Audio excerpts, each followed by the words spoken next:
Hello friends, मैं प्रशांत दुबे एक बार फिर से ट्रांसफार्मर की सीरीज़ को आगे बढ़ाते हुए आप लोगों के बीच में। और लास्ट लेक्चर में हम लोगों ने लीकेज फ्लक्स पे बात किया था और आज लीकेज फ्लक्स से ही आगे बढ़ते हैं। और सबसे पहले लीकेज फ्लक्स पे ही बात करेंगे, जो पार्ट हम लोग का वहाँ छूट गया था। उससे पहले कॉन्सेंट्रिक वाइंडिंग कंप्लीट करने के बाद अब आती है सैंडविच वाइंडिंग।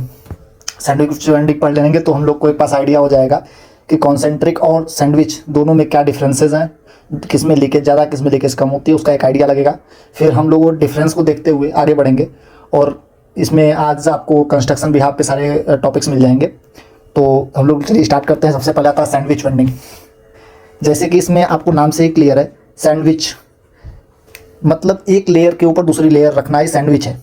अब इसमें होता क्या है, ये मोस्टली आपका कोर टाइप में ही होता है, ये सेल टाइप में होता है। ये सेल टाइप ट्रांसफार्मर में इसका यूज़ किया जाता है और इसमें लो वाइंडिंग से स्टार्ट करते हैं। आप ध्यान दीजिएगा, ये जो ऊपर वाला सेक्शन शो कर रहा है ये वाला, ये आपका लो वाइंडिंग और ये नीचे वाला लो वाइंडिंग। इसका मतलब है कि दोनों वाइंडिंग स्टार्ट लो से ही होंगी और लास्ट भी लो पे ही होंगी और बीच में अल्टरनेट पे होगा हाई फिर हाई फिर हाई। इसका मतलब कि लो वाइंडिंग से स्टार्ट होगी, फिर वो हाई वाइंडिंग उसके नीचे, फिर एक लो वाइंडिंग उसके नीचे, फिर हाई वाइंडिंग, फिर लो वाइंडिंग, ऐसे करके स्टार्ट और लास्ट दोनों एंड पर लो वाइंडिंग होती हैं। इसे सैंडविच वाइंडिंग कहते हैं। ये मोस्टली सेल टाइप में होती है। इसमें आपका दो पैरेलल पाथ होगा। ये देखिए, एक पैरेलल पाथ ये हो गया और एक पैरेलल पाथ ये हो गया। इसमें दो पैरेलल पाथ होती है। आगे इसके बारे में हम लोग पूरा पढ़ेंगे, इसके बारे में देखेंगे कैसे क्या होता है।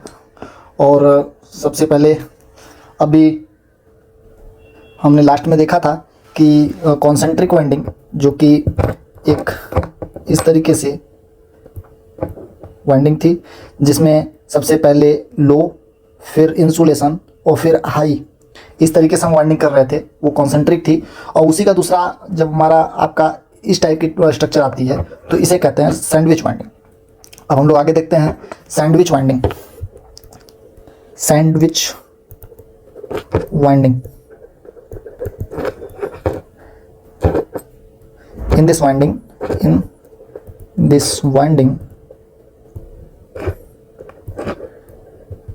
starting and last layer should be same or low voltage winding।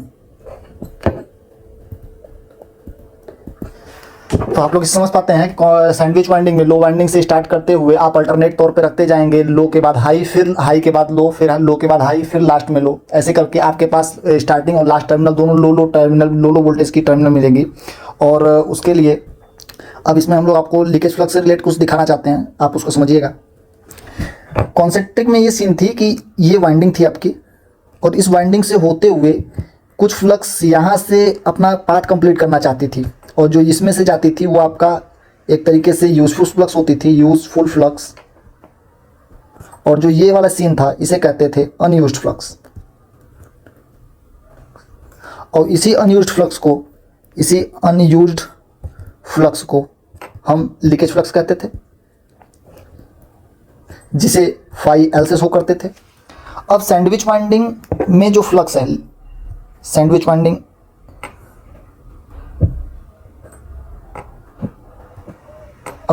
में आप ध्यान दीजिएगा कि यहाँ पे जो वाइंडिंग होगी लो वोल्टेज की, फिर एक वोल्टेज आएगा हाई वोल्टेज इसके नीचे आएगा, फिर लो वोल्टेज इसके नीचे आएगा, फिर high voltage and then low voltage से स्टार्ट, लो वोल्टेज से एंड होगा। ये क्या करेगा, अपना पाथ कंप्लीट करना चाहेगा उसी रास्ते से जिस रास्ते से ये है, अपना आयरन पाथ से सिलिकॉन स्टील की जो हमारी योक होती है और इसे ये पास करना चाहेगा। सेम चीज़ यहाँ से भी पास करना चाहेगा। इसमें बहुत कम स्पेस है, इसको ये फ्लक्स को लीक होने का बहुत कम स्पेस है। लेकिन कोर में अब ध्यान दीजिएगा आप, कोर में यहाँ अधिक स्पेस है। ये वाला जो एरिया है यहाँ पे आपको स्पेस ज़्यादा दिख रहा है, तो यहाँ पे फ्लक्स लीकेज कम होगा। यहाँ पे आपका फ्लक्स लीकेज कम होगा। जब आपका फ्लक्स लीक कम होगा तो आपका फाई एल डिक्रीज अगर हुआ तो लीकेज फैक्टर जो आपका होता था फाई टी अपान में फाई यू, ये मतलब टोटल फ्लक्स अपान में यूजफुल फ्लक्स अगर बढ़ गया तो लीकेज फैक्टर की वैल्यू डाउन हो जाएगी। तो इसका मतलब हम ये कह सकते हैं कि सैंडविच वाइंडिंग में लीकेज फैक्टर की वैल्यू कम होती है। कंक्लूजन हम लोग एक तरीके से लिख लेते हैं यहाँ पे, leakage factor value is less for sandwich winding.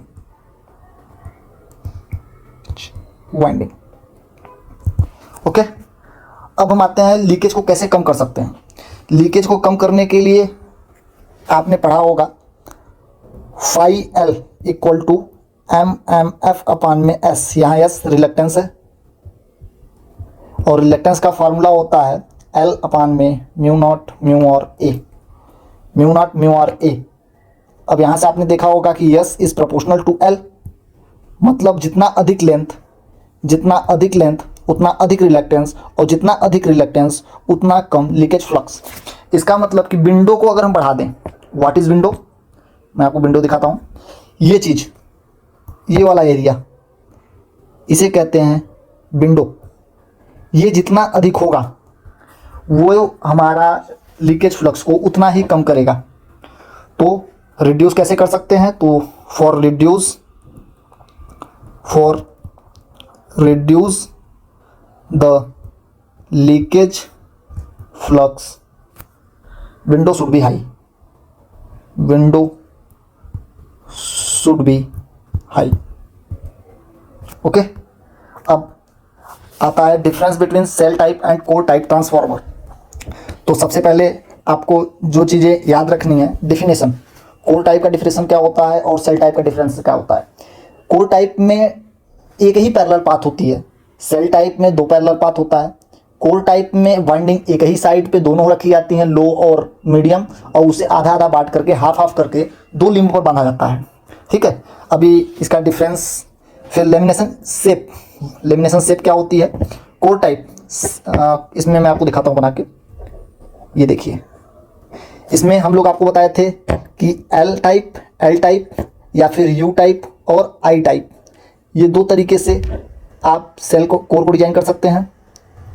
अगर आप लोग ऐसे कुछ भी आपको ना पता हो तो आप पिछले लेक्चर में जाकर देख सकते हैं, वहाँ मैंने इसको इलोबरेट किया है कि कैसे इसको डिजाइन किया जाता है।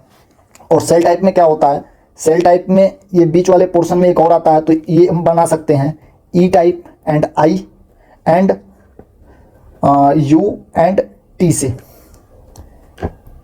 ठीक है, ये आपका।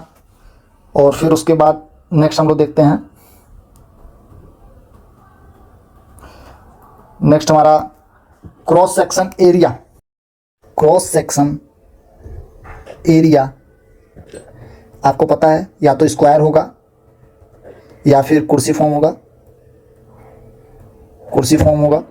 और कुर्सी फॉर्म में भी 3 स्टेप होता है, 3 स्टेप्ड। अब 3 स्टेप क्या होता है, तो आपको, अगर आपने पिछला लेक्चर देखा तो आपको पता होगा 3 स्टेप क्या होता है, लेकिन मोस्टली मैं आपको बताता हूँ कि हर चीज़ का हम जो आइडियल कंडीशन मानते हैं, एक सर्कल मानते हैं कि हमको हर चीज़ सर्कल में डिजाइन करनी है, बट मैन्युफैक्चरिंग डिफेक्ट के कारण, मैन्युफैक्चरिंग कॉस्ट बचाने के लिए हम सर्कुलर नहीं कर सकते हैं, इसलिए हम कुर्सी फॉर्म लेते हैं। कुर्सी फॉर्म का स्ट्रक्चर इस तरीके से होता है, लगभग हमको मिल जाए वो कुर्सी स्क्वायर सर्कल टाइप में, सर्कल टाइप में लगभग मिल जाता है, तो हमारा काम इजी हो जाता है, क्योंकि उस टाइम हमको वायर कम लगेगी। जब वायर हमारा कम लगेगा तो फिर वहाँ पे लॉसेस कम होंगी, और जब लॉसेस कम होंगी तो हमारी इफिशियंसी ऑटोमेटिक इंप्रूव कर जाएगी। तो इसलिए इसका क्रॉस सेक्शन हमको चाहिए होता है कि सर्कुलर हो, तो इसलिए हम 3 स्टेप का यूज़ करते हैं। 3 स्टेप मतलब आपका ये जो सर्कल था, एक सेकेंड, ये जो सर्कल था इसमें 1 2 3 ये होता है, तीन स्टेप में डिजाइन करना है। 3 स्टेप कुर्सी फॉर्म कहलाता है। ठीक है, अब बात फंसती है कि मेरा फिर सेल टाइप में क्या होगा, सेल टाइप में भी क्या कुर्सी फॉर्म होगा, तो नहीं। सेल टाइप में हम मोस्टली प्रेफर करते हैं रेक्टेंगुलर शेप। मैं लिख देता हूँ रेक्टेंगुलर शेप। ये पूरी सीरीज में चलाने वाला हूँ इलेक्ट्रिकल का, जिसमें आपको पूरा पहले से ट्रांसफार्मर किया जाएगा। और मैं कल प्लान कर रहा हूँ कि अगर टाइम मिलता है तो मैं एक PYQ पे भी एक काम करूँगा इस पर, और कल पे हो सकेगा तो एक PYQ का भी सेशन रखा जाएगा। तो सबसे पहले आप पहला वाला लेक्चर देखिए, जिसमें आपको एक तरीके से अच्छे तरीके से समझाया गया है कि कुर्सी फॉर्म क्या होता है, स्टेप क्या होता है, एक आइडियल कंडीशन क्या होती है। और उसके बाद अभी देखते हैं इस पर कॉपर रिक्वायर्ड, हमारा नेक्स्ट टॉपिक है कॉपर रिक्वायर्ड, किस में कॉपर अधिक लगेगा, किस में कॉपर कम लगेगा। अब ध्यान दीजिएगा कि मेरा ये ट्रांसफार्मर कोर टाइप और ये मेरा ट्रांसफार्मर सेल टाइप, ठीक है। इसमें मुझे हाफ हाफ बांट के यहाँ भी वाइंडिंग करनी है, हाफ हाफ बांट के यहाँ भी वाइंडिंग करनी है, सॉरी, हाफ हाफ बांट के यहाँ भी वाइंडिंग करनी है। और इसमें केवल मुझे एक ही जगह वाइंडिंग करनी है। व्हाट इज दिस, सॉरी कुछ डिफेक्ट हो रहा है, एक सेकंड। इसमें मुझे इसमें भी वाइंडिंग करनी है। तो यहाँ पर मेरा वायर जाहिर सी बात है अधिक लग रहा है इन दोनों कंडीशन में, इसमें वायर मेरा कम लग रहा है। तो इसको हम कह सकते हैं कि कोर टाइप में, कोर में कॉपर कम लगेगा, सॉरी कोर में कॉपर अधिक लगेगा, कोर में कॉपर अधिक लगेगा और सेल में कॉपर कम लगेगा। ओके, फिर उसके बाद हम लोग नेक्स्ट देखते हैं। नेक्स्ट हमारा कहता है, नेक्स्ट हम देखते हैं इंसुलेशन, किसमें मेरा इंसुलेशन ज़्यादा है और किसमें मेरा इंसुलेशन कम लगेगा। तो आप ध्यान देंगे कि कोर टाइप में क्या था कि सबसे पहले इंसुलेशन देते थे, फिर उसके ऊपर लो वाइंडिंग करते थे, फिर सबसे पहले इंसुलेशन दिया, इंसुलेशन के ऊपर लो वाइंडिंग किया, लो वाइंडिंग के ऊपर फिर से इंसुलेशन देते थे और फिर वहाँ हाई वाइंडिंग करते थे। तो इसमें वाइंडिंग, इसमें इंसुलेशन अधिक लग रहा है। लेकिन वही सेल टाइप में क्या है कि सबसे पहले लो वाइंडिंग, फिर हल्का सा इंसुलेशन, फिर हाई वाइंडिंग, फिर इंसुलेशन, फिर हाई लो वाइंडिंग, फिर इंसुलेशन, फिर हाई वाइंडिंग और फिर उसके बाद इंसुलेशन दे करके लो वाइंडिंग लगा देते थे।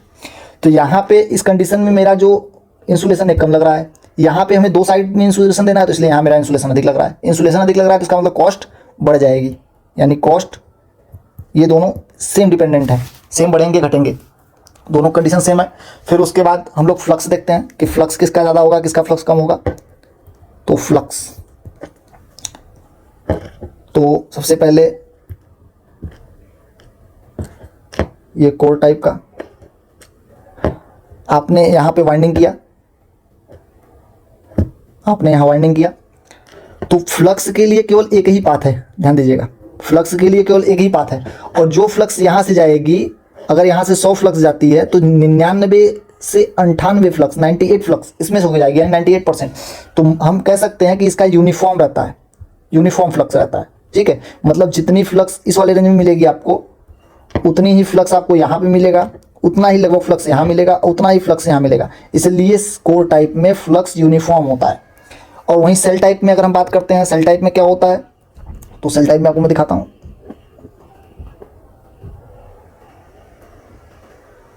सेल टाइप में क्या होता है, सेल टाइप में ये बीच में वाइंडिंग होती है।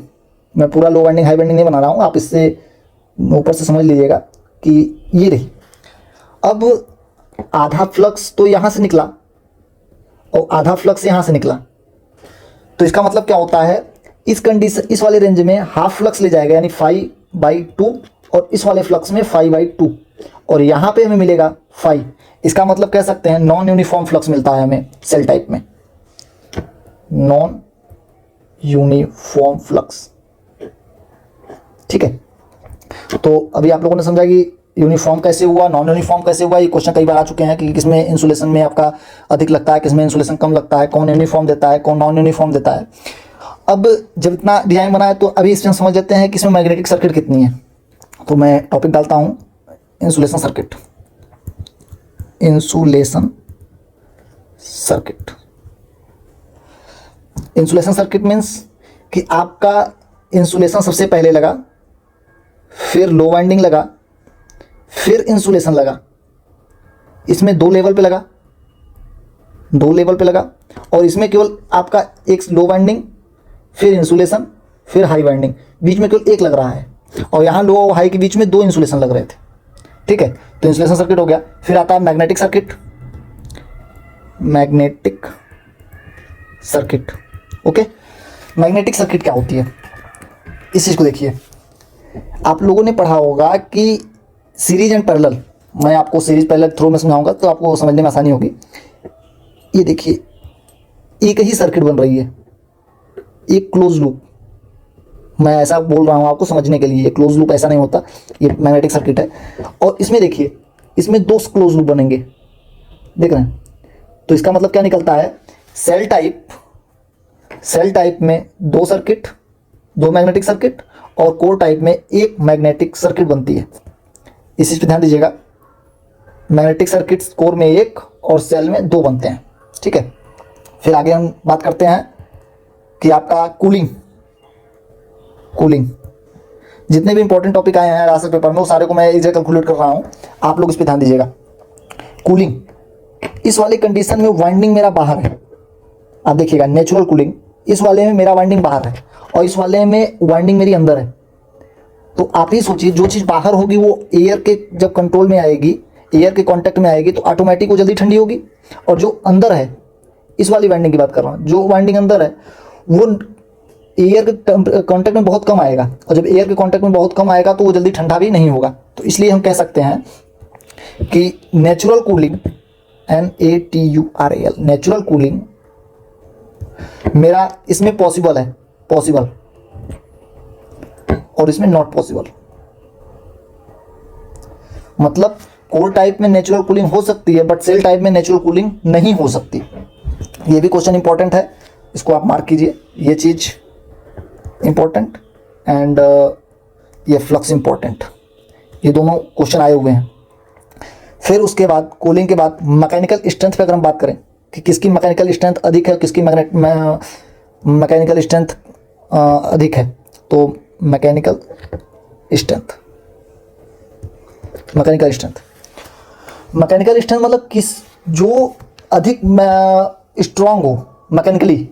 तो इसमें आप देखेंगे वाइंडिंग बाहर है, तो ये तो किसी कंडीशन में भी मैकेनिकली स्ट्रांग नहीं है, लेकिन इसमें वाइंडिंग जो है वो 2 लिम्बो से कवर्ड है, ये भी सिलिकॉन स्टील, ये भी सिलिकॉन स्टील, और बीच में वाइंडिंग है, तो ये अधिक मैकेनिकल स्ट्रेंथ होगा, और ये वाइंडिंग बाहर है तो इसमें कम मैकेनिकल स्ट्रेंथ होगा। तो लिखते हैं यहाँ पे, sorry, core mechanical strength less and shell mechanical strength high, ठीक है। अब हम लोगों ने पढ़ लिया, कूलिंग हो गया, मैग्नेटिक सर्किट हो गया, इंसुलेशन सर्किट हो गया, इंसुलेशन हो गया, मैकेनिकल स्ट्रेंथ हो गया, कूलिंग हो गया, और अब हम पढ़ते हैं योक एंड लिम्ब। लेकिन उससे पहले एक चीज़ और, इसकी वाइंडिंग कौन सी किस में यूज होती है। कोर टाइप में अभी हमने पीछे पढ़ा था कॉन्सेंट्रिक वाइंडिंग यूज होती है, इस चीज़ को लिख लीजिए, काफ़ी इंपॉर्टेंट है, कॉन्सेंट्रिक वाइंडिंग यूज होती है। और सेल टाइप में सैंडविच, याद करने का एक ट्रिक आपको मैं बताता हूं, कॉन्सेंट्रिक कोर, सैंडविच सेल, इसका C, इसका C, इसका S, इसका S। तो इस चीज़ को ध्यान दीजिएगा कि कई क्वेश्चन में आता है कोर टाइप ट्रांसफार्मर में कौन सी वाइंडिंग यूज किया जाता है, तो वहाँ पे कॉन्सेंट्रिक वाइंडिंग यूज की जाती है। सेल टाइप में कौन सा ट्रांसफार्मर, सेल टाइप में कौन सा वाइंडिंग यूज किया जाता है, तो वहाँ पे सैंडविच वाइंडिंग यूज किया जाता है। तो इस चीज़ को समझिएगा। और एक छोटी सी बात, लॉसेस, किसमें लॉस अधिक होगा, ध्यान दीजिए। उसमें आपके कॉपर अधिक लग रहा था कोर टाइप में, क्योंकि उसमें 2 पार्ट बन रहे थे, हाफ एक साइड वाइंडिंग कर रहे थे, तो वहां कॉपर अधिक लग रहा है, कॉपर अधिक लग रहा है तो कॉपर लॉस अधिक होगा। तो इसका मतलब इसमें लॉस अधिक होगा और इसमें लॉस कम होगा। लॉस अधिक, लॉस कम, तो इफिशियंसी कम और इसकी इफिशियंसी अधिक हो जाएगी, ठीक है। अभी आपका हम विंडो पे बात करते हैं। इसके विंडो में कोर टाइप में एक विंडो होती है in core and 2 window in cell. Window बहुत कुछ नहीं, विंडो आपका ये वाला सीन है, इसमें एक विंडो ये रही और इसमें 1 और 2 रहा, इसी चीज़ की हम बात कर रहे हैं, विंडो ज़्यादा इसमें नहीं है। और फिर आती है रेटिंग, कौन सी किस रेटिंग के लिए यूज़ किया जाता है, तो इसको समझते हैं। अब वाइंडिंग बाहर है, इस वाली कंडीशन में वाइंडिंग मेरी बाहर है, ठीक है, इसमें वाइंडिंग मेरी बाहर है, तो हीट आसानी से ये निकाल देगा, हीट आसानी से निकाल देगा। मतलब कि अगर हीट मेरी अधिक जनरेट हो रही है तो ये मेरा ज़्यादा इफेक्ट नहीं डालेगा, तो इसलिए हाई रेटिंग में हम इसको यूज कर सकते हैं। तो यहाँ पे लिखते हैं हम हाई रेटिंग लार्ज ट्रांसफार्मर। और उस सेल टाइप में आपका वाइंडिंग बीच में है तो हीट अधिक जनरेट करेगा। अगर हीट अधिक जनरेट करेगा तो वो आसपास के जो ऑयल है उसको अधिक हीट देगा, वो नेचुरल कूलिंग नहीं हो पाएगी, उसकी नेचुरल कूलिंग नहीं हो पाएगी। तो ये बहुत कम रेटिंग के लिए यूज़ किया जा सकता है, यानी लो रेटिंग के लिए इसका यूज़ हम मोस्टली करते हैं। तो लो रेटिंग के लिए इसका यूज़ हम करते हैं, ठीक है।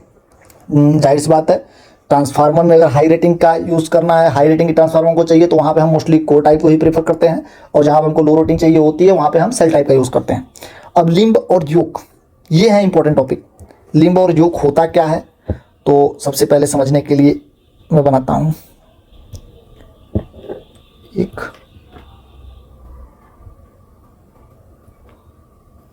ठीक है। लिम्ब और योक, इस पार्ट को लिम्ब कहते हैं, इस पार्ट को लिम्ब कहते हैं, और इस पार्ट को योक कहते हैं। तो यहां मैं लिखता हूं योक और ये लिम्ब। यहां पे योक एंड लिम्ब, ठीक है। ध्यान दीजिएगा, आप काउंट कीजिए लिम्ब और आपके योक को। तो इसमें एक लिम्ब, दो लिम्ब, ठीक है। और इसमें एक योक और दो योक। तो लिम्ब आपके दो हैं, योक भी आपके दो हैं कोर टाइप में। सेल टाइप में ध्यान दीजिए, सेल टाइप में आपके लिम्ब हैं आपके एक, दो, तीन, और को योक हैं आपके एक और दो, ये भी आपका योक है, ठीक है। तो इसे हम कह सकते हैं लिम्ब हमारे पास तीन है और योक हमारे पास दो हैं। मैं इसको इंपॉर्टेंट मार्क करता हूँ। ये सब चीज़ें आप लोग ध्यान दीजिएगा, इसको छोड़िएगा मत, ये काफ़ी इंपॉर्टेंट चीज़ें हैं जो आपको याद रखनी ही रखनी है। अब लास्ट मेरा बचता है, इनके अदर्स नेम भी हैं क्या कोई कुछ। कभी कभी क्वेश्चन में आपसे कॉन्सेंट्रिक न दे करके सिलेंड्रिकल वाइंडिंग का भी नाम देता है। क्वेश्चन पूछ रहा है सिलेंड्रिकल वाइंडिंग किसे कहते हैं, तो सिलेंड्रिकल वाइंडिंग कोर टाइप को कहते हैं। तो यहाँ मैं नाम लिखता हूँ इनका, पहला नाम, दूसरा नाम। पहला नाम इसे कहते हैं कॉन्सेंट्रिक वाइंडिंग, कॉन्सेंट्रिक वाइंडिंग, ठीक है। और दूसरा इसे कहते हैं सिलेंड्रिकल वाइंडिंग, सिलेंड्रिकल वाइंडिंग। तो क्या इसका भी कोई नाम है? जी, इसका भी नाम है। इसका पहला नाम, दूसरा नाम। पहला वाइंडिंग इसे कहते हैं सैंडविच, सैंडविच, एंड दूसरा कहते हैं डिस्क। मतलब कि दो नाम है कोर टाइप के, दो नाम है सेल टाइप के। इसे इंपॉर्टेंट कीजिए। तो टोटल हमने इंपॉर्टेंट पॉइंट क्या क्या देखे इसमें जो पेपर के थ्रू इंपॉर्टेंट हो सकता है। तो सबसे पहले कॉपर रिक्वायर्ड, ये नहीं है इंपॉर्टेंट। फ्लक्स, फ्लक्स कितने होते हैं, यूनिफॉर्म होता है, नॉन यूनिफॉर्म होता है, ये इंपॉर्टेंट है। फिर उसके बाद मैग्नेटिक सर्किट, ये भी पॉइंट इंपॉर्टेंट होता है। मैग्नेटिक सर्किट इसमें स्कोर में एक होते हैं, सेल में दो होते हैं। कूलिंग, नेचुरल कूलिंग पॉसिबल है, इसमें पॉसिबल नहीं है, ठीक है। और उसके बाद लॉसेस, ये इंपॉर्टेंट है। और फिर ये limb, yoke and other name, ये आप इतना देख लेंगे तो आपका ट्रांसफार्मर जो कंपेरिजन आता है वो नहीं आएगा, उसमें कोई दिक्कत नहीं होगी। तो सबसे पहले अब कुछ इंपॉर्टेंट पॉइंट्स देखते हैं फॉर एग्जाम्स पर्पस के लिए। तो सबसे पहले core of transformer, core of transformer made by high silicon steel, ठीक है। और सेकंड कहते हैं yoke size equal to 1.55 to 1.2 of limb size. अभी आप लोगों ने देखा कि ये वाला एरिया, ये वाला और ये वाला, तो योक की जो साइज होती है ये बड़ी होती है और ये वाला लिम्ब जो होता है ये छोटा होता है, ठीक है। इस चीज़ को ध्यान दीजिएगा। अब हम कहते हैं ऐसा होता क्यों है, क्यों हम ऐसा रखते हैं कि मुझे एरिया उसका अधिक रखना है, इसका एरिया कम रखना है। तो इसके लिए अभी आप लोगों ने पढ़ा होगा B बराबर 5/A। यहाँ से देखिएगा B बराबर 5/A आपने पढ़ा है। अगर योक की साइज अधिक है, योक की साइज अधिक है तो मेरा फ्लक्स कम होगा, तो उसमें लॉसेस कम होंगी। और लिम्ब की साइज अगर डाउन है तो B बराबर 5/A से अगर एरिया मेरा कम है तो फ्लक्स मेरा अधिक होगा, फ्लक्स डेंसिटी अधिक होगी। जब फ्लक्स डेंसिटी अधिक होगी तो इसका मतलब फ्लक्स अधिक है, और जब फ्लक्स अधिक है तो वहाँ पे हम ज़्यादा यूज़फुल हो पाएगा और वो ज़्यादा EMF इंड्यूस कर पाएगा। तो ये चीज़ इंपॉर्टेंट है, तो इसको ध्यान दीजिए कि क्वेश्चन में कभी कभी पूछता है योक साइज और लिम्ब साइज में क्या रिलेशन है, और योक को हम ज़्यादा हाई एरिया क्यों देते हैं और लिम्ब को हम कम एरिया क्यों देते हैं। तो इसके लॉसेज रिड्यूस हो जाएंगे, लॉसेज रिड्यूस होगा तो इफिशियंसी पे इफेक्ट पड़ता है, इफिशियंसी इंक्रीज हो जाती है। यही सब रीज़न है कि ट्रांसफार्मर इफिशियंसी नियर टू 97% और 98%, बहुत अधिक इसमें इफेक्ट पड़ता है। नो रोटेटिंग पार्ट्स, इसमें कोई रोटेटिंग पार्ट नहीं होता, तो बेरिंग और विंडेज लॉसेस तो इसमें बहुत कम हो जाएंगी। इसमें रोटेशनल लॉस नहीं हो जाएगा। तो चूंकि विंडेज लॉस जो होती है, मैं यहाँ पे एक शॉर्ट लिख देता हूँ, विंडेज लॉस ये जो होता है ये एन क्यू पे डिपेंड करता है, ठीक है। सॉरी, विंडेज लॉस 2 पे नहीं, क्यू पे नहीं, ये आपका करता है 3 पे, ये स्क्वायर पे डिपेंड करता है विंडेज लॉस। अब इसमें रोटेशन होता नहीं है, जब रोटेशन नहीं होता तो विंडेज लॉस नहीं होगा, इस पर ध्यान दीजिएगा। फिर आते हैं, अगर हम ट्रांसफार्मर को डीसी दे दें, इंटरव्यू का बहुत ही अच्छा क्वेश्चन है ये, ट्रांसफार्मर को डीसी देंगे तो क्या होगा। बहुत ही सिंपल लैंग्वेज में आप समझिएगा। ट्रांसफार्मर की प्राइमरी पे अगर हम डीसी अप्लाई करते हैं तो उस कंडीशन में क्या होता है, तो ट्रांसफार्मर की डीसी अगर हम अप्लाई कर दिए, प्राइमरी पे अगर हम डीसी दे दिए, तो वो एक वोल्टेज जनरेट करेगा, एक करंट जनरेट करेगा I1, और वो करंट मेरी ट्रांसफार्मर की प्राइमरी पे जाएगी। और अकॉर्डिंग टू फैराडेज लॉ, अगर मेरा फ्लक्स चेंज नहीं हो रहा है, फ्लक्स चेंज नहीं हो रहा है अगर, तो उस टाइम में EMF इंड्यूस नहीं होगा। जब EMF इंड्यूस नहीं होगा तो फिर इस वोल्टेज को अपोज करने वाला कोई नहीं होगा, और जब इस वोल्टेज को कोई अपोज करने वाला नहीं होगा तो ये करंट की वैल्यू बहुत अधिक हो जाएगी। ध्यान दीजिएगा मैं क्या कह रहा हूँ, मैं ये कह रहा हूँ कि अगर मेरा कोई भी इंड्यूस EMF प्राइमरी पे नहीं हो रहा है तो फिर मेरी करंट की वैल्यू बहुत अधिक बढ़ जाएगी, और बहुत अधिक अगर ये बढ़ गया तो इसमें बहुत अधिक करंट जाएगा, और बहुत अधिक करंट जाने के कारण ये हीट जनरेट करेगा, और ये भी हो सकता है कि ये बर्न आउट हो जाए। तो आपको समझना है कि एक कांस्टेंट फ्लक्स ये जनरेट कर रहा है। आपने डीसी अप्लाई किया, एक करंट फ्लो हुई, ये करंट एक EMF इंड्यूस न करके आपका केवल बहुत अधिक करंट फ्लो करा देगा। तो सबसे पहले आपका I is equals to V minus E1/R, चूँकि कंडक्टर है तो कंडक्टर का रेजिस्टेंस बहुत कम होता है। जब रेजिस्टेंस बहुत कम होगा तो उस कंडीशन में मेरा करंट बहुत अधिक हो जाएगा, और करंट बहुत अधिक होगा तो फिर I²R हीट लॉस, ये बहुत अधिक हो जाएगा, और जब ये बहुत अधिक होगा तो हीट के कारण वाइंडिंग मेरी मेल्ट हो जाएगी, और उसे बर्न आउट कर देगा, burn out to primary winding. Okay, ये आया आपके पास आइडियल ट्रांसफार्मर और प्रैक्टिकल ट्रांसफार्मर में डिफरेंस। तो आइडियल ट्रांसफार्मर और प्रैक्टिकल ट्रांसफार्मर में डिफरेंस देखते हैं। तो सबसे पहले आप डिफरेंस निकालने के लिए यहाँ से लाइन खींच लीजिए। तो फ्लक्स, सॉरी इसे आप लीकेज फ्लक्स लिखिए। लीकेज फ्लक्स, आइडियल ट्रांसफार्मर, कोई चीज़ आइडियल होगी मतलब 101% वो बेटर होगा, कहीं ना कहीं प्रैक्टिकल से बहुत ही अच्छा होगा, उसमें कोई लॉसेज नहीं होनी चाहिए, एफिशिएंसी 100% होनी चाहिए। तो उस कंडीशन में फ्लक्स, लीकेज फ्लक्स ये 0% होना चाहिए, इसका मतलब नील होना चाहिए। लेकिन ऐसा इसमें नहीं हो सकता, इसमें स्मॉल अमाउंट में लीकेज फ्लक्स होता है। लॉसेस नील होना ही नहीं चाहिए, लेकिन स्मॉल वैल्यू में ये होती है। एफिशिएंसी 100%, यानी 100%, अभी मैंने आपको प्रैक्टिकल ट्रांसफार्मर का बताया 97 to 98%, और कहीं कहीं आपको ये 99% भी मिलेगा, लेकिन ये 99% नहीं आप मान सकते, लेकिन 97 to 98% आप मान सकते हो। वोल्टेज रेगुलेशन आइडियली 0% होना चाहिए, और ये सबसे बेस्ट कंडीशन है वोल्टेज रेगुलेशन की। पूरा आगे हम वोल्टेज रेगुलेशन को कवर करेंगे, उस टाइम मैं आपको बताऊंगा वोल्टेज रेगुलेशन होता क्या है, वोल्टेज रेगुलेशन का फार्मूला क्या होता है, आइडियल कंडीशन क्या है, नॉन आइडियल कंडीशन क्या है, बेकार कंडीशन कब होती है, अच्छी कंडीशन कब होती है, आगे हम इसके बारे में डिस्कस करेंगे।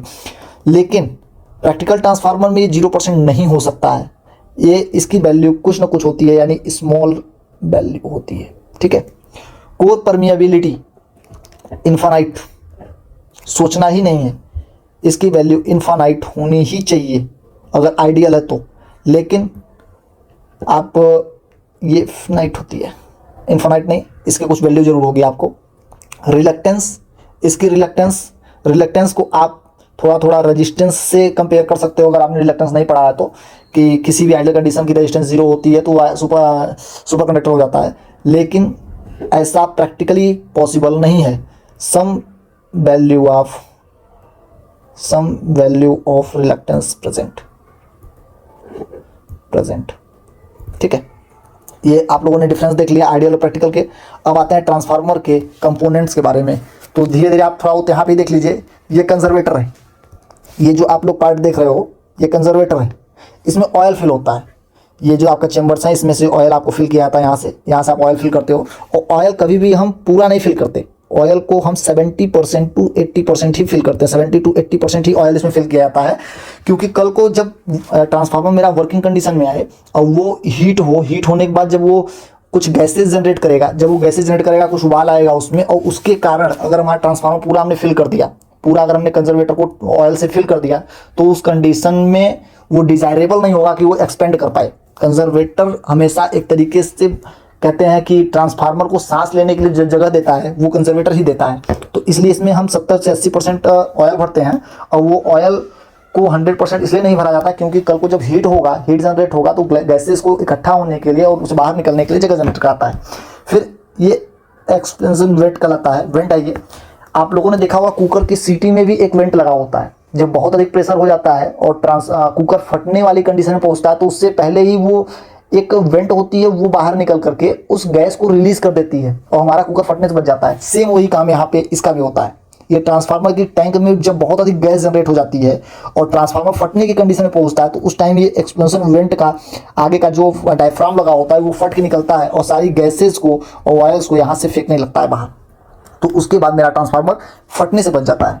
और ये कूलिंग ट्यूब्स होती हैं, इसमें ऑयल आता है, फिर यहाँ से फैलता है ऑयल। और आप लोग जानते हैं ऑयल जब फैलेगा, एरिया जब बढ़ेगा तो वो ठंडा जल्दी होगा, तो यहाँ से फिर से ये ठंडा होने का फिर से वापस टैंक में चला जाता है।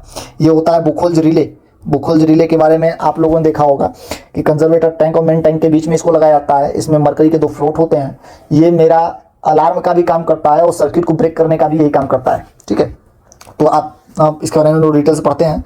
ट्रांसफार्मर टैंक माइल्ड स्टील की बनी होती है और इसकी थिकनेस अधिक होती है। पतला इसलिए नहीं यूज़ करते कि कल को थोड़ा भी अगर इस पर डेंट पड़ा तो ट्रांसफार्मर की टैंक फट जाएगी, या थोड़ा भी प्रेशर पड़ा, मैकेनिकली स्ट्रेंथ इसका अच्छा नहीं हुआ तो ट्रांसफार्मर मेरा फट जाएगा, ऑयल लीक करेगी। इसलिए हम इसको कहाँ से बनाते हैं? माइल्ड स्टील की हाई थिकनेस से बनाते हैं। फिर आती है बुशिंग। अब ये बुशिंग क्या चीज़ है उसको समझने के लिए आपको यहाँ पर मैं बुशिंग दिखा देता हूँ। ये देखिए, ये वाला जो ये पार्ट है ये बुशिंग कहलाता है। ये दोनों साइड होता है, इधर 3 इधर भी होंगे। ये 3 लो वोल्टेज के होते हैं, 3 low voltage bushing,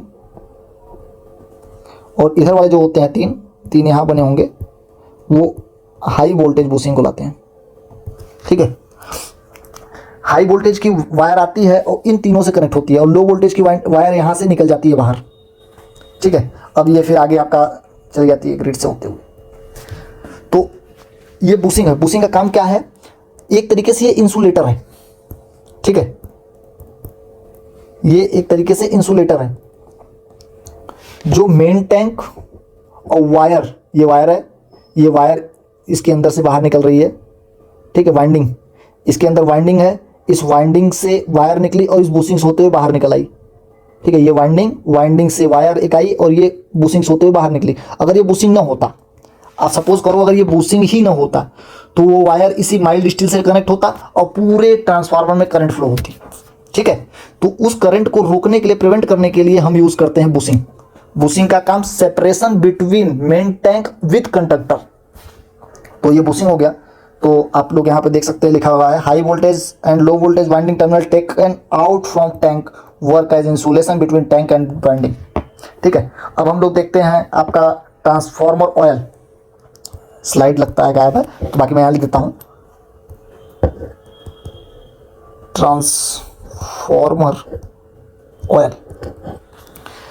transformer oil ये सबसे मेन कंपोनेंट होता है किसी ट्रांसफार्मर का। ये 2 तरीके का काम करता है। पहला तो इंसुलेशन भी देता है और दूसरा कूलिंग भी करता है।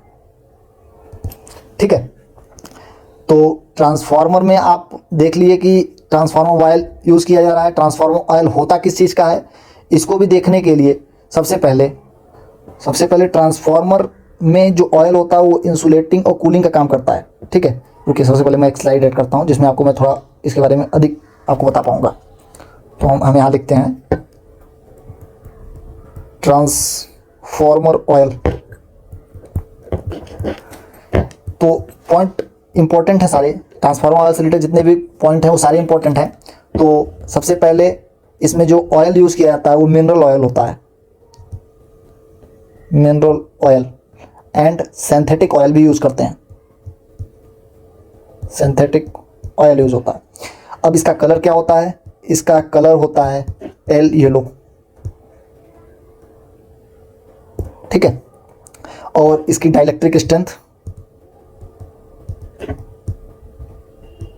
डाइलेक्ट्रिक स्ट्रेंथ 33 kV/mm, ठीक है। और इसमें जो आपका कंडक्टिविटी होती है, अब कंडक्टिविटी हाई थर्मल कंडक्टिविटी होती है,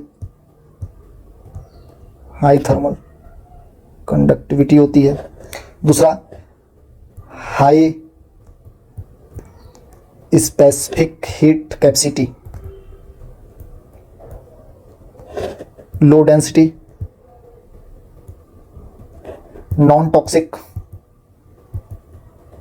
और इसकी आर क्वेंचिंग जो एबिलिटी होती है ये बेस्ट होती है, बहुत हाई होती है। आर्क क्वेंचिंग एबिलिटी क्या होती है? आर्क को बुझाना।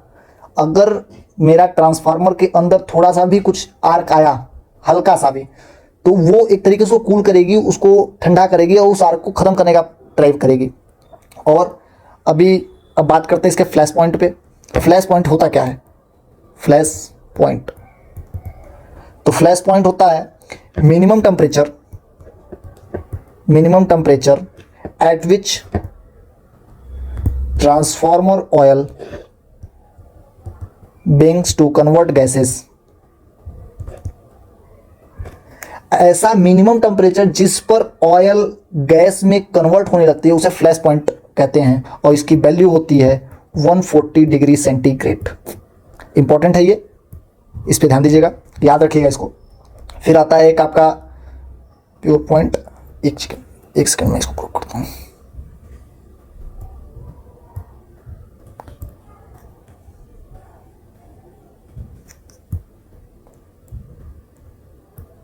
ठीक है, फिर एक आता है प्योर पॉइंट। वह टेम्परेचर जिस पे ऑयल मेरा फ्रीज हो जाता है, ऑयल फ्रीज मतलब ठंडा हो जाता है, जमने लगता है, उस पॉइंट को कहते हैं प्योर पॉइंट, और इसकी वैल्यू होती है -30 to -40 डिग्री सेंटीग्रेड। इस चीज़ को याद रखिएगा, ये चीज़ इंपॉर्टेंट है।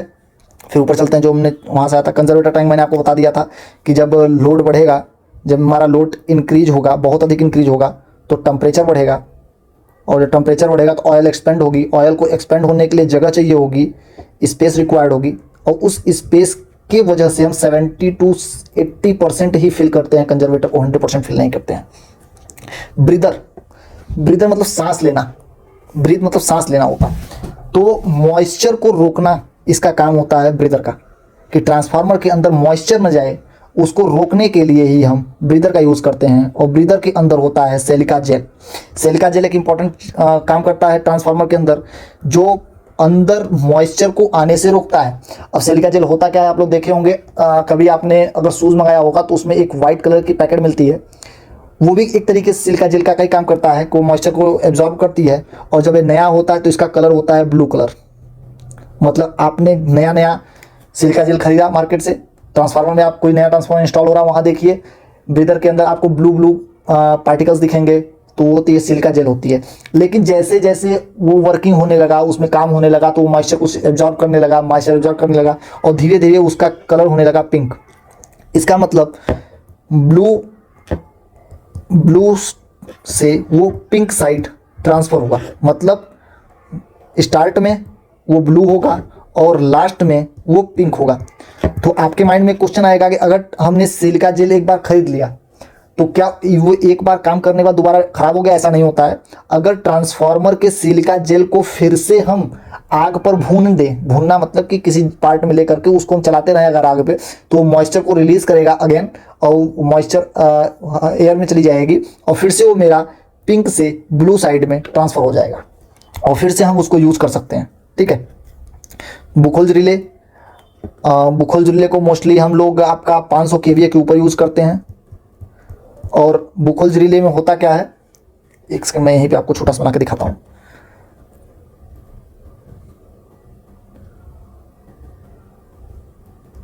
ठीक है, ये मरकरी के फ्लोट्स हैं, ये ट्रिप सर्किट है। ठीक है, ये और इस पूरे में ऑयल है, पूरे में ऑयल है, और ये मरकरी के फ्लोट हैं। ये दोनों मरकरी के बने होते हैं। और जैसे जैसे इसका टेम्परेचर बढ़ने लगता है, कुछ अंदर से कुछ फॉल्ट आया, तो सबसे पहले ये मरकरी के फ्लोट आपके बेंट होंगे और ये सर्किट को कनेक्ट कर देंगे, जिससे एक अलार्म जनरेट होगी, यानी अलार्म सर्किट। और फिर एक ट्रिप सर्किट भी होती है। जब मतलब फॉल्ट बहुत ज़्यादा हो जाएगा तो ये बुखोल्ज रिले उसको सेपरेट करने का भी काम करेगा। तो ये बुखोल्ज रिले का काम होता है। ये कहाँ पे स्टेबल किया जाता है? स्टेबल किया जाता है कंजर्वेटर और मेन टैंक के बीच में। तो अभी मैंने आपको ऊपर दिखाया था, एक फिर से दिखाता हूँ आपको। ये देखिए, ये मेन टैंक हो गया, ये कंजर्वेटर हो गया, इसके बीच में ये रहा बुखोल्ज रिले, दोनों के बीच में इसको यूज़ किया जाता है। तो अब नेक्स्ट पॉइंट मेरा आता है OLI। सबसे पहले बात, OLI का फुल फॉर्म क्या है? Oil level indicator. ठीक है, ट्रांसफार्मर में ऑयल लेवल इंडिकेटर, ट्रांसफार्मर में ऑयल लेवल इंडिकेटर क्या है? कंजर्वेटर में कितना ऑयल है, ये कंजर्वेटर, ठीक है, यहाँ पे OLI होता है। यहाँ पे हमने माना इतना मेरे पास ऑयल है, तो ये यहाँ शो करेगा कि हमारे पास कितना ऑयल बचा हुआ है। ठीक है, ये कंजर्वेटर में OLI होता है। इसका काम होता है कंजर्वेटर के टैंक को बताना, टैंक में ऑयल को बताना। फिर एक होता है OTI। OTI का फुल फॉर्म क्या है? Oil temperature indicator. साथ ही साथ WTI को पढ़ते हैं, वाइंडिंग टेम्परेचर इंडिकेटर। नाम से ही मालूम चल रहा है, oil temperature indicator, winding temperature indicator. तो आप ध्यान दीजिएगा, ध्यान दीजिए एक चीज, और खुद ही इसके बारे में आप सोचिए। ये मेरा ट्रांसफार्मर के कोर हो गए, और ये मेरी वाइंडिंग, ये मेरी वाइंडिंग।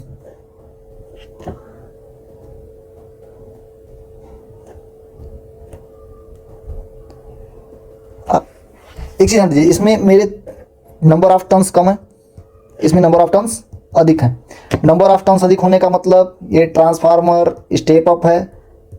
सेकेंडरी पर अगर मेरा अधिक टर्न्स है तो यानी इसका वोल्टेज भी अधिक होगा, इसका वोल्टेज कम होगा। ठीक है, तो मेरा मतलब ये नहीं था, मेरा मतलब था कि WTI और OTI इन दोनों में डिफरेंस बताना था। और ये मेरा, मैं एक मिनट इसको रिमूव करता हूँ जिसको मुझे समझाने में आसानी होगी आपको। ठीक है, देखिए ये वाइंडिंग है, ये अपनी वाइंडिंग है। ठीक है, यहां से हमने करंट फ्लो कराई। जब ये करंट फ्लो हुआ तो I²R जनरेट हुआ बहुत अधिक। जब I²R बहुत अधिक जनरेट होगा तो हीट बहुत अधिक जनरेट होगी, और हीट बहुत अधिक जनरेट होगी तो मेरी वाइंडिंग गर्म होगी। अब वाइंडिंग गर्म है तो ये कंजर्वेटर टैंक है, सॉरी मेन टैंक है। मेन टैंक में मेरे ऑयल फिल है, पूरा ट्रांसफार्मर उसी के अंदर, पूरा ट्रांसफार्मर उसी के अंदर रखा हुआ है। ठीक है, ये रहा, ये आपका इसमें भरा हुआ है। आपने सबसे पहले करंट फ्लो कराया, जब करंट फ्लो कराया तो इसमें से फ्लो हुआ I करंट, और ये I करंट जनरेट किया हीट। तो सबसे अधिक गर्म क्या होगा? वाइंडिंग सबसे अधिक गर्म होगी कि ऑयल सबसे अधिक गर्म होगा? तो सबसे ज़्यादा गर्म होगी मेरी वाइंडिंग, सबसे अधिक गर्म होगी मेरी वाइंडिंग। और ये जब वाइंडिंग गर्म हो जाएगी तो ये हीट ट्रांसफर करेगी ऑयल को। तो कहीं ना कहीं वाइंडिंग का टेम्परेचर अधिक होगा ऑयल के टेम्परेचर से, तो इसे हम कह सकते हैं winding temperature higher to oil temperature. तो मोस्टली 5 डिग्री सेंटीग्रेड का डिफरेंस होता है। क्वेश्चन पूछता है WTI और OTI के बीच में कितने डिग्री सेंटीग्रेड का डिफरेंस होता है, तो 5 डिग्री सेंटीग्रेड का डिफरेंस होता है। ओके, फिर टैप चेंजर पे एक पॉइंट आया हुआ था। टैप चेंजर पे एक इंपॉर्टेंट पॉइंट ये था क्वेश्चन, टैप चेंजर क्या होता है। अभी पिछले लेक्चर में मैंने बताया था आपसे कि हाई वोल्टेज वाइंडिंग को हम बाहर रखते हैं, बाहर इसलिए रखते हैं ताकि हम टैप कर पाएं। तो इसमें बहुत ज़्यादा आपको नहीं जानने की जरूरत है। इसमें से एक क्वेश्चन बहुत इंपॉर्टेंट रहा है अभी तक कि टैप चेंजर में कितने पॉइंट होते हैं। तो टैप चेंजर में बाहर 5 पॉइंट बनाते हैं। इसका मतलब ये मेरी वाइंडिंग, तो 1 point, 2 point, 3 point, 4 point, 5 point, मतलब हम 5 जगह से इसको टैप कर सकते हैं। यहाँ से ले सकते हैं, यहाँ से ले सकते हैं, यहाँ से ले सकते हैं, यहाँ से ले सकते हैं, यहाँ से ले सकते हैं। इस चीज़ को ध्यान रखिएगा। ये क्वेश्चन आया हुआ है, आप लोगों ने भी मॉक अटेम्प्ट किया होगा तो आप लोगों ने ध्यान दिया होगा इस पर कि क्वेश्चन आपको मिला होगा। ठीक है, अभी के लिए इतना ही। फिर अब हम देखते हैं आपका, एक बार इस पर ट्राई करते हैं कि आपको क्वेश्चन में आप सॉल्व कर पा रहे हो नहीं कर पा रहे हो। तो पहला क्वेश्चन है what are bushing in important use for. तो इसका हम यूज़ क्या करते हैं, they are use to cool the transformer oil, नहीं। They are use to filter, ये भी नहीं होता। They are use to connect the transformer to the power grid, ऐसा भी नहीं है। They are use to insulate करता है ट्रांसफार्मर को किससे, बाहर लाने के लिए, टैंक से। तो यस, ये आंसर सही होगा। ट्रांसफार्मर को कूल करने के लिए कूलिंग प्रोसेस होता है, वो कई तरीके के होते हैं, वो भी हम आगे पढ़ेंगे, तो ये तो नहीं हो सकता। They are use to filter, ये भी नहीं हो सकता। और पावर ग्रिड से कनेक्ट कराने के लिए हम बूसिंग के बाद जो वायर निकलती है उस वायर को कनेक्ट करते हैं, तो ये भी नहीं हो सकता। ये इंसुलेट करने का काम करता है, तो ये इसका पहला आंसर हो गया। फिर उसके बाद दूसरा क्वेश्चन कहता है transformer is said to be step up transformer from when. तो अधिक कब होगा, जब वोल्टेज N1 यानी N2 अधिक होगा, N1 कम होगा, यानी K की वैल्यू 1 से अधिक होनी चाहिए, 1+ होना चाहिए इसकी वैल्यू। तो the voltage transformer ratio greater than, पहला ही ऑप्शन सही है। ठीक है, अब 1 से कम अगर है, अगर 1 से मेरी वैल्यू अगर कम है तो उस कंडीशन में ये स्टेप डाउन होता है, स्टेप डाउन होता है। ठीक है, अगर ट्रांसफॉर्मेशन रेशियो अगर 0 है, अगर ट्रांसफॉर्मेशन रेशियो अगर 0 है यानी N2 divided by N1 equal to 0, तो N2 इक्वल टू 0, तो इसका कोई मतलब नहीं बनता है। और transformation ratio is equal to 1 अगर कहता है तो इसका मतलब क्या है, N2 बटे N1 इक्वल टू 1, तो फिर N2 इक्वल टू N1, और ये कंडीशन कही जाती है आइसोलेशन ट्रांसफार्मर। आइसोलेशन ट्रांसफार्मर का कहाँ यूज होता है, जहां पर हमें वोल्टेज रेटिंग सेम रखनी हो मगर उनके बीच में कोई कनेक्शन न रखना हो, तो वहां पर हम आइसोलेशन ट्रांसफार्मर यूज करते हैं जिसका ट्रांसफॉर्मेशन रेशियो 1 होता है। तो इस क्वेश्चन का आंसर हुआ the voltage transformation ratio is greater than 1। Next question, the cardinal requirement for transformer oil are, क्या होगा, हाई डाइलेक्ट्रिक स्ट्रेंथ होगी, कांस्टेंट इलेक्ट्रिकल स्ट्रेंथ होगा, लो इलेक्ट्रिकल स्ट्रेंथ होगा, जीरो इलेक्ट्रिकल स्ट्रेंथ। आपको भी मैंने पढ़ाया है कि हाई डाइलेक्ट्रिक स्ट्रेंथ होना चाहिए किसी भी ट्रांसफार्मर ऑयल का। फिर which are the following statement of the core type transformer compare to shell type transformer. ये देखिए, अभी डिफरेंस आपने पढ़ा था, ये क्वेश्चन PYQ है, पिछली बार आए हुए हैं सारे जो मैंने लगाए हुए हैं। तो सबसे पहले the core surrounded a considerable portion of the winding, it is more suitable for high voltage transformer, the winding are form wound and are the cylindrical type, the main length of coil is shorter। तो पूछ क्या रहा है, core type transformer compare to shell type transformer, मतलब core type transformer आपको बताना है, तो इसका आंसर होगा आपका ये कोर आपका ये पार्ट हो गया और सेल आपका ये हो गया। कवर्ड आपका सेल टाइप होता है, कोर टाइप कवर्ड नहीं होता है, तो इसका आंसर पहला हो गया। फिर आगे नेक्स्ट क्वेश्चन पे आते हैं, द कलर ऑफ फ्रेश जेलिका सेल। अगर कोई चीज़ फ्रेश है, सिलिका जेल अगर फ्रेश है यानी नया नया स्टार्ट के लगा रहे हैं तो वो ब्लू कलर देगा, और वो काम करने के बाद पिंक कलर देगा आफ्टर यूज। तो पहला ऑप्शन ही सही है। फिर next, which are following not an advantage of shell type transformer over core type transformer. Shell type transformer का क्या बेनिफिट नहीं है, तो लॉसेस कम होती हैं, हाई मैकेनिकल स्ट्रेंथ होता है, ये तो होता है, लेस कॉपर रिक्वायरमेंट, ये भी होता है, इजी मेंटेनेंस नहीं। अब कॉपर अगर कम है तो लॉसेस भी कम होंगी, इसका मतलब मेंटेनेंस इजी नहीं होता क्योंकि ये वाइंडिंग इसकी जो होती है वो बीच में होती है, तो आपका आंसर क्या मिला, इजी मेंटेनेंस। फिर नेक्स्ट क्वेश्चन पे आते हैं, और नेक्स्ट क्वेश्चन कहता है the thickness of lamination in electrical machine varies from. अब रेंज पूछ रहा है, इसमें ध्यान दीजिएगा। तो रेंज क्या हो सकता है, हमने आपको लिखवाया था 0.3 to 0.4 sorry 1 second 0.3 mm to 4 mm। अब इस रेंज के बीच में कौन सा लाइन कर रहा है, 0.1 ये बहुत डिफरेंस कर रहा है, 0.5 ये भी बहुत डिफरेंस कर रहा है, 0. ये भी बहुत डिफरेंस कर रहा है, 0.5 ये लाइन सर। तो आपका ये आंसर। नेक्स्ट क्वेश्चन आते हैं, which of the following is not a valid advantage shell type transformer over core type transformer. तो इसमें देखते हैं कौन सा वैलिड एडवांटेज नहीं है, किसका, सेल टाइप ट्रांसफार्मर का कोर टाइप कंपेयर में। सबसे पहले losses are less, maintenance is easy, mechanical strength is high, copper requirement is less. तो आप सबसे पहले, आपके पास किसी क्वेश्चन सॉल्व करने का दो तरीका होता है। सबसे पहले आप क्या कीजिए, आंसर एलिमिनेट कीजिए। आपने पढ़ा सेल टाइप ट्रांसफार्मर की बात हो रही है, मेंटेनेंस इजी है और इलेक्ट्रिकल स्ट्रेंथ हाई है, ये सेल टाइप में होता है, ठीक है, आपने पढ़ा है। कॉपर कम लगता है सेल टाइप में, कोर में अधिक लगता है। अगर कॉपर अगर कम लग रहा है तो लॉसेस भी कम होंगे, यानी ये भी सेल टाइप में। तो बचा क्या, मेंटेनेंस इजी, क्योंकि इसमें वाइंडिंग बीच में है सेल में, ठीक है। तो आप लोग यहाँ तक देख लिए, बाकी थैंक यू सो मच। अगर आपको कोई भी डाउट होता है किसी भी तरीके का, तो आप मेरे इंस्टा आई डी मैसेज कर सकते हैं। इंस्टा आई डी है PRASHANT_DUBEY_।